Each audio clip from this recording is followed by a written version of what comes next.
Hello, everyone, and welcome to Painless Universal, a conversation with myself and Welsh. Today, I'll be talking to ZOla Brunner. She's the founder of Beyond Lupus. I'm so interested to understand a little bit more about lupus. One of the things Painless Universal is all about is talking about pains. Lupus is an invisible illness as well, and many people don't know about it. But before we go into what lupus is, let's talk about ZOla. In April 2018, South African media entrepreneur ZOla was only a month away from celebrating her 25th birthday when she received a life-changing phone call around noon that informed her of the test that she tested positive for lupus. This was shocking to her, of course, because she didn't understand what this was. Today, she'll be telling us more about lupus, her platform Beyond Lupus, and how you could deal with this issue in a positive way. I'm really excited to meet ZOla. Hello. I just want to say thank you to the community. If you've been following my post lately, I was sharing my experience about having Ramsay-Hunt syndrome. Essentially what that is, it's shingles gone wrong. It affects the 7th and 8th facial nerves and causes a severe facial paralysis. And my features were completely changed. And I want to reiterate very clearly that I wasn't necessarily concerned about what my face looked like and how it presented, and maybe I looked a little bit different from my everyday look. Rather, it was the healing process. I had to have treatment in which I had electrodes placed on my face to stimulate those nerves again. And the healing process could have taken 9 months. The healing process takes mental work. The healing process takes patience. And I'm very grateful for your support and your messages and your comments and your DMs and everything. Thank you. So everyone, as I previously mentioned in my introduction, welcome to Painless Universal, a conversation with myself and Welsh. We have the gorgeous ZOla here. ZOla is all the way from South Africa, and she'll be telling us about her own journey of living with lupus. ZOla, thank you so much for joining me. How are you today? Oh, thank you so much, Anne. I'm okay. I'm have no complaints. I'm more than okay. Thank you very much. Well, I love that. I love that. I love the way you started. I have no complaints because the world right now feels like it's built to complain. So when you meet and in a positive mindset is always lovely. How is the weather out there in South Africa, by the way? we are just emerging out of our winter, so it's still, the autumn sort of look and feel of the colors in the leaves, but it's sunny. It's sunny outside, so I'm very keen to spend some time in outside and go Oh, great. outdoors. Oh, so yeah, I really wanted to start this conversation for you to help us and help the audience. I've talked about a little bit about yourself, where we talk, our general conversation. It's all about you overcoming lupus. You haven't overcome the illness itself, but you've overcome the challenges of knowing you have it. Can you just tell us a little bit about yourself and who is ZOla? Absolutely. I don't know. Well, it's always very daunting to try and explain yourself to someone. So I come from a journalistic and media background. So what you're doing, I'm usually that person, so I'm geared up with the questions and I'm interviewing the person on the other side of the screen. So it's very interesting to be the person on the other side, but that also know what that means and the value of storytelling. So I appreciate that. And I guess that's sort of where my story is, right? I found out that I had lupus when I was 25. I was in the prime of my career. I just received a huge promotion from junior producer to senior producer because my show that I had launched was doing phenomenally well, and there's just a lot of positive feedback. But with that, I wanted to do everything. I was set in being the producer, the filmer, the videographer, the editor, along with having an amazing team, but just that drive. But it got to a point where my body broke down and I landed up in hospital all of a sudden. And I didn't quite understand why and what that was. And I thought I was just having a breakdown. But the doctors actually informed me that it's actually onset of me having an excessive flare. And that flare was lupus. And that's how I came to know it. And from there, that whole career that I had, where I was being promoted and I thought this is the best thing ever, I'd had to stop. I wasn't able to work anymore. I was in the hospital, in and out the hospital for 2 years, just focusing on my health. And now I'm at the point where I was on the verge of, kidney relapse, getting a kidney transplant, kidney dialysis, whereas now I'm in remission, which is very, very good news. And now I can slowly get out there and be what I need to be, and pursue the dreams that I have, but with a different mindset. That mindset is I don't have to do everything. I can formulate a fantastic team, and I can still do the things that I desire, but I have to take my health into consideration. I needed lupus in the most bizarre way, and as much as it almost led to my demise last year, it was the wake-up call I never knew I needed. So Zola, one of the things you've told us a little bit about who you are, which I'm so excited about to go into general and talk about that. But one thing I'm really focused on, because anyone watching will not know what is lupus. What are some of the symptoms, and how do you know you have it? Thank you very much for asking. Lupus in a soundbite is known as, the scientific term, biological term is systemic lupus erythematosus. What that is, it's a chronic illness, a chronic disease, which means that it's lifelong and it's long term, and it doesn't necessarily have a cure. Now, what that actually means is it's a disease that affects your tissues, your organs, your joints, and your skin. At no point in time, you don't even have any warning. You don't have to be doing anything for it to attack your tissues. What it does, if you think about it, when you get a cold, your body, your immune system goes into overdrive, and it fights the bacteria, the virus that you're going through, to help you get you better. What lupus does, it recognizes your healthy tissues, your healthy skin tissues, your healthy bone tissues, your healthy organ tissues as an enemy. So it attacks it in the exact same way as it would a virus, which isn't good. So it actually does the opposite effect of what the immune system is doing. It thinks that it's doing a good job, but it's not. It's actually destroying your body to the point that when it attacks your organs, that's when it can become fatal. One of the biggest organs that come into play is your kidneys. For example, my kidneys were on the verge of being in renal failure. It affects your kidneys, it affects your heart, your lungs, and that can become fatal, and people do die due to that. There's various symptoms. Every person's lupus is very different because it can attack anything. It can attack the blood. It can attack the skin. And honestly, it's an onset of different flares that you have, and that's when you recognize that there's differences in your body, that you might be feeling a lot more fatigued, that maybe you're finding yourself to have a lot more rashes, maybe you can feel that your body doesn't feel well. That's the best sign to go and seek and speak to your doctor, because they can do a number of tests. Because there's no one set of X, Y, Z, and therefore you have lupus. It doesn't work like that. Sorry, I know I'm dragging on, but just a very, very important point is lupus looks like many other diseases. That's why it's so difficult to diagnose. It took me 9 years to find an official diagnosis. On average, it takes women and men 7 years to find an actual diagnosis, because it might look like cancer. It might look like diabetes. It might look like a cold, a flu. It might look like a mental attack. For a long time, they thought that I had lymphoma, which is cancer of the lymph nodes, because my symptoms were exactly alike to something such as a cancer. So it's a very complex condition. And I think that's the best way that I can try and sum it up. Is this No, that really, for someone who doesn't know much about it, that really made me understand a lot about it, because it's something where you said it attacks your normal body. So your normal cell, like for example, if your bone, for example, if something is good in the body, let's put it this way, if something is good in the body, that is what it feels to feed on and attack. Definitely. Wow, that's really an insightful thing to know, and I think anyone who has no clue, the way you've absolutely summarized that really hits the nail. But what are the treatment when you found out when anyone has lupus? What are some of the treatments you have to do to get better when it's now attack, or when you start feeling like, oh gosh, this is hurting, or the rashes on the face, I'm feeling stiffness in the joint or pain in the joint? What are some of the treatment recommended right now?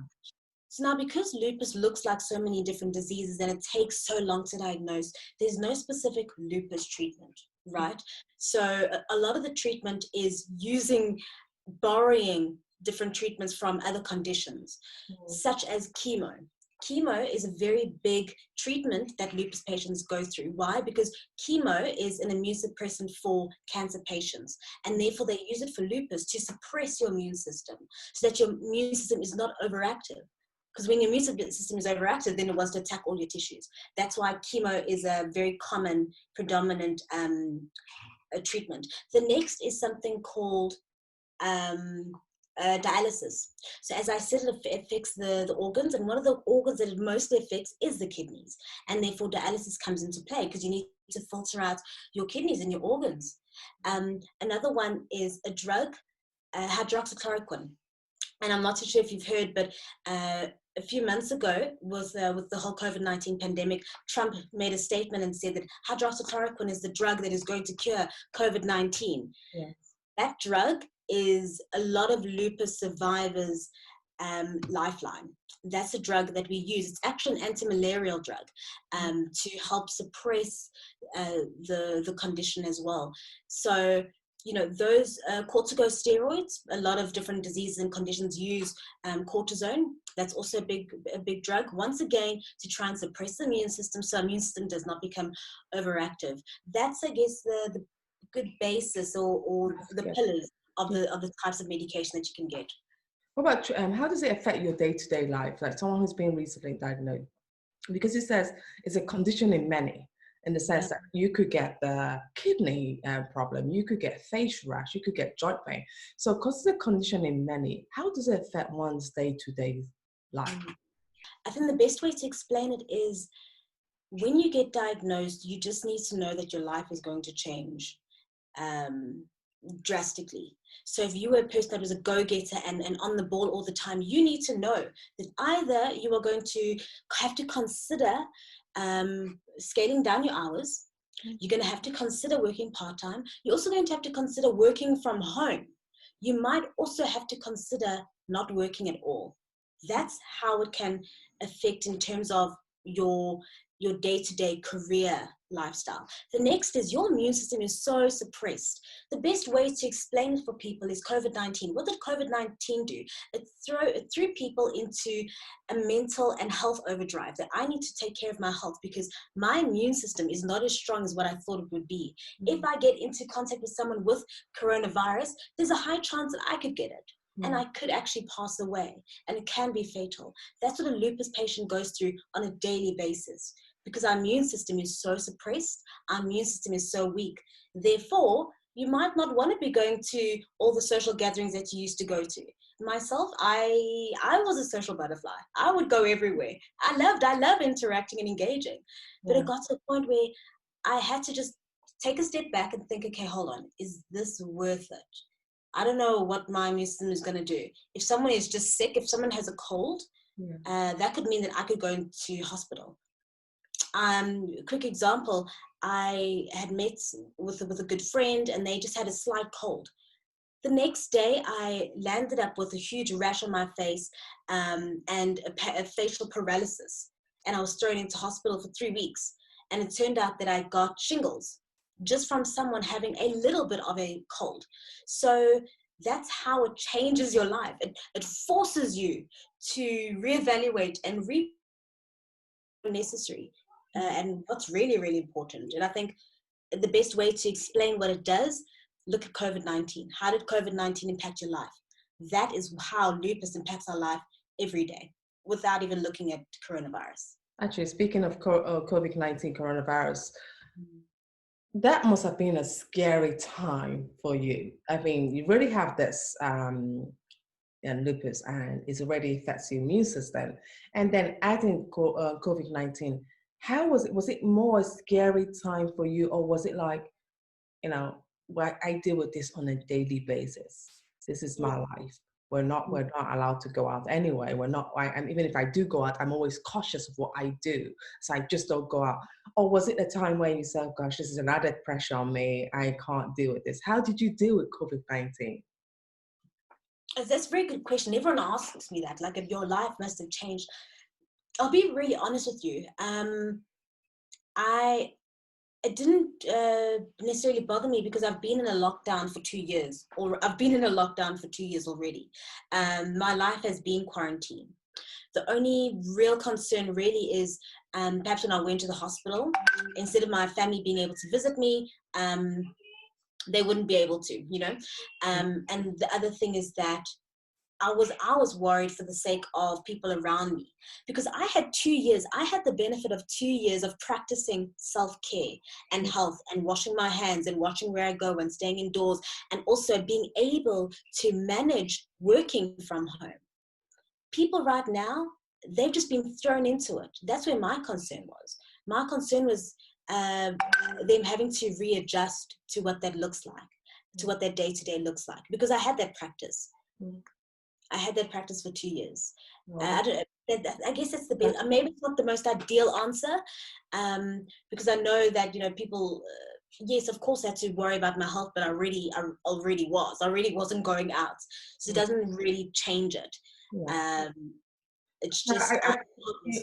I agree with you, because I think with this this condition, there's no ideal answer, because you can't tell people that it would change, or I'm not worried. Yeah, you are worried, but you've lived this life, you lived isolation, you've lived staying at home, so it's not a worry that you were too concerned about if when someone says, oh, stay at home, because it was almost part of something you were known for, but you just had to do it a little bit extra now. And you know what, and I say to people, it was different because now the whole world was doing it with me. So for my own instinct for sickle cell, I saw it like, okay, yeah, we're all staying at home, but I'm not doing it alone anymore. Before I would do it alone, and when you have to call people to explain to them about staying at home, everyone would be like, oh, why do you have to do that? But now the whole world was doing it with me, so that was how I saw it. Don't you also feel as though there's a lot more empathy and understanding now, specifically with your condition, because people didn't really, and it's not their fault. They just didn't know because they weren't experiencing it. Yes. And now when you say, actually, I can't go out and I have to prioritize my health, there's an understanding. There's a lot of compassion now and understanding, and not treating you like you don't want to be part of that group. But now I understand now what it means that when someone says they can't go out, that this is what they're actually going through. So yeah, I really feel that. I'm sure you must have felt that in your thing. But you know, coming back to lupus, how did you find joy and still be able to still give that positive light, even though you were going through this challenging times? Never in my life did I think that I would come across a disease that I'd have to, that would control my life. I thought that I was the anchor of my life. I thought that I had everything planned out, until I realized that it didn't. And in a weird way, that's what gave me the joy. What gave me the joy is knowing that I am not invincible, and I have to be very considerate about the real world out there. Because maybe, it makes you think, okay, well, maybe I was living in a bubble. Maybe like I said, it was the wake-up call. Lupus was the wake-up call I never knew I needed. I needed to know that A, I've got this. B, I know that I can overcome it. Yes, I will always have lupus, but what am I going to do as Zola to make sure that it does not define me? Because that's my biggest thing. I don't ever want to be defined by being a woman, by being Black, by being a person living in Africa, and now a person living with disease. I am all those people, and yes, I also have lupus, but it does not define me. I can do all these different things that I want to do, just work on it and make sure that I don't overcompensate, and make sure that I don't let my health get any worse. And that's a difficult thing to say, because it's your health. Your health will do, as much as you try your hardest to eat right and stay indoors, you never know what might happen. But the idea in knowing that I am multifaceted. And if I want to start a business because I can't work in a physical 9 to 5, the fact that I can do that, that brings me joy. That I can still achieve the things that I need to achieve, or the things that I'd like to do without feeling constrained. That's what brings me joy. That's wonderful. You started an Instagram platform called Beyond Lupus. I think that Beyond Lupus is really doing well. I love that page because you really go out there and talk about it, and you give people insights to share their stories as well. Why did you start the platform, and how did you reach out to other people to make sure their own stories are heard on this Instagram page? I created it, I think, 3 months after I was diagnosed. And I created it because I was sitting in a hotel, not a hotel room, I was sitting in a house. Just a quick joke between me and you. I always, whenever I have to go to hospital, because I'm always there, I always tell my family that I'm going to the hotel, because I get, you get food, you get a nice bed, you get room service. So it's just a little joke that I have. But anyway, that page I created 3 months after I was diagnosed, because I did not know everything about my condition. And first of all, I need to know what it's about. Second of all, I didn't have anyone I could talk to or relate to. And I wanted to know other people that had these stories. And I just did a quick search on Instagram, and I found this phenomenal community, and that is the Lupus community. They are diehards, and they're supportive, and that's where the page is born, because there's so many people with this condition where their voices do not feel heard, and they feel as though their family maybe doesn't understand it, not because it's their fault, just because they don't have that experience. And that's why I wanted to share it. It's not about me. The name Beyond Lupus is because it's beyond myself. It's beyond the perceptions that people might have, or the misconceptions that people have about the disease. We are the writers of our own book, and that's what that page is about. And that's why, now it's gotten to a point where I don't have to seek people. People want to share their stories. They message me, DM me, Zola, this is my story. Can I share it? Sure, please. Let me know. Give me a bio. Let me see your pictures. Let's post it. And the engagement that people respond to, and how they support other people. I understand. I've been through that as well. You're not alone. Don't worry. Oh, you're new to lupus. Welcome to the community. Oh, you're in Germany. Cool. Send me your contact details. Let's connect. Those things happen on the platform, and it's so great to see. We're not alone in this digital. The digital space does not allow us to be alone. That's the whole purpose of the platform. That despite our condition, despite what we're going through, we can get through it together. We can be warriors together, and it's okay. It's okay to be imperfectly perfect, and it's okay to have a disease, and it's okay to be happy and feel sad and have pain, and have share your grievances as well. It's very, very important to share the pain that you experience, and share the frustrations, along with sharing the joy, I guess. Yeah, before we get to the final question, one of the things I'm always fascinated is that relationship and chronic illness are always a tricky thing. Because what do you tell someone? Do you tell them you do, or do you not tell them? In your case, and with your page that you've created on Instagram, what is a general communication level? How do you guys discuss that subject, and how do you deal with it? In terms of relationships? Yes. I actually, when was it, last year, I made a post about that specifically. Where's everyone at with their relationships? And what came out was they were twofold. The one was, I've got an amazing partner. This partner was with me since the day I was diagnosed, and I'm very, very grateful for that support, and they are my rock. That's the one narrative. The second narrative is, it didn't work out because my partner did not quite understand the constraints of my condition. Maybe because I'm disabled now, maybe because I can't go out all the time, maybe because I'm unable to work full time. So that's, I guess that's the disparity there.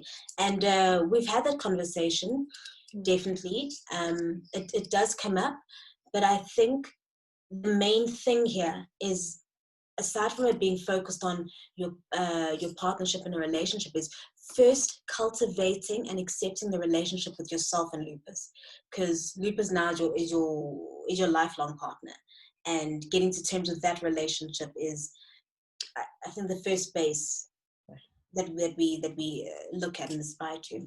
Yes, I agree, because once you accept yourself, it's automatically people tend to accept you, because it just it's almost like you attract what you love, but you have to love yourself first to get that attraction. Coming to our final question, what's your hope for people and for lupus in the way it's seen in the world, the way it's treated, the way it's being diagnosed? You said you also talk about 9 years before it could be, was actually diagnosed that you actually have lupus. What would be your hope for lupus in the future? It's threefold, I guess. The first looks at awareness. Now, awareness might sound as though a very vague term, but it's very, very important, because when we have awareness, we can get funding. When we have funding, we can get tests taken to actually get proper medical treatments, and that is being done. We're actually seeing the process of what our awareness does to give us the platform to create medications specifically for lupus. Because just also bearing in mind, when we're having the chemo and the kidney dialysis and XYZ, it's also destroying a part of our body because it's not directly compatible. So that's the first thing. I think awareness is very, very important. The next is medical. Now, when I say medical, I mean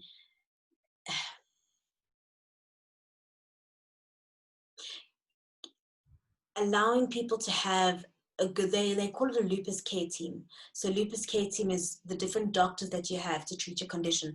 On average, you have about 3 to 4 doctors in your care team, because it focuses on the different targets of the body, and ensuring that people have sufficient, enough, adequate care and health. So specifically where I live in South Africa and partly Africa, there might be a stigma to it, because you cannot see. For example, you might look at me and I might look like a bill of health, and you might not see what lupus looks like, but there's a whole raging war in your body, and there needs to be a lot of medical attention for that, without just taking you at face value because you look, you don't look sick, which is, a big gripe, I guess.